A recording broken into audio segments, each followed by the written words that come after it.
Saroj recording studio.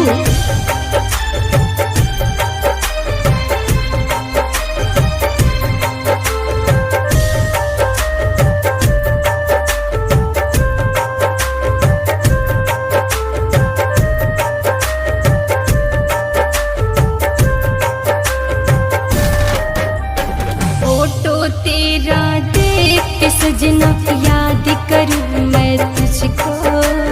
Photo तेरा देख के सजना याद करूं मैं तुझको। मेरा क्या कसूर था सजना छोड़ गया तू मुझको।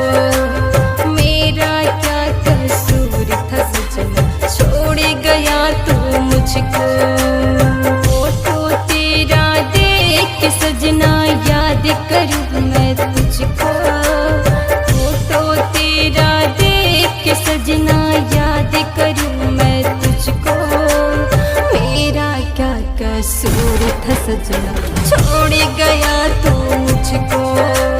मेरा क्या कसूर था सजना छोड़ गया तू मुझको।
सब इस दिल को तू मेरा है मैं तेरी हूँ पता है सब इस दिल को।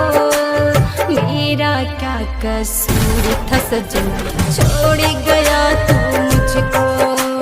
मेरा क्या कसूर था सजना छोड़ गया तू मुझको।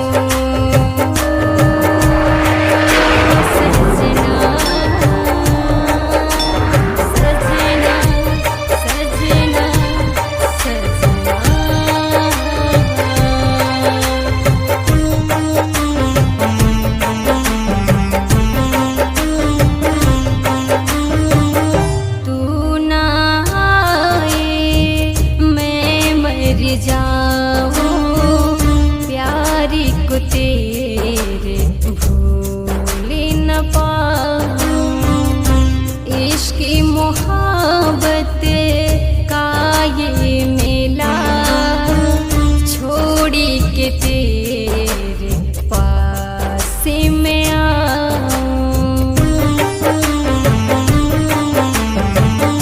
तू ना आए मैं मर जाऊं प्यारी को तेरे भूली न पाऊं। इसकी मोहब्बत का ये मेला छोड़ी के तेरे पास में आऊं। किसने कैद किया है सजना छीन के लाऊं तुझको। किसने कैद किया है सजना छीन के लाऊं तुझको। मेरा क्या कसूर था सजना छोड़ गया तू मुझको। मेरा क्या कसूर था सजना छोड़ गया तू मुझको। फोटो तेरा देख के सजना याद करूं मैं तुझको।